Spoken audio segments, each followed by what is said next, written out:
Yang pertama sekali hari ini kita kembali menyerahkan rumah layak huni kepada warga kita di Banda Aceh, yang dimana selama ini rumah yang sangat prihatin. Alhamdulillah sudah kita bangun dan sudah ditempati oleh Pak Andi Mulia beserta ibu dan anak.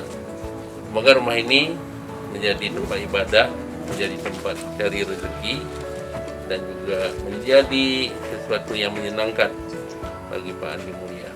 Saya Andi Mulia, tinggal di Bitai, Kecamatan Jaya Baru. Saat ini menerima bantuan rumah dari Perkim Wali Kota. Saat yang mana bantuan ini sangat bermanfaat bagi saya. Dan daripada ini saya minta berterima kasih banyak kepada Bapak Wali Kota beserta Perkim Kotanya yang telah membantu terlaksananya bantuan rumah ini kepada saya. Ini yang dapat saya sampaikan. Assalamualaikum warahmatullahi wabarakatuh.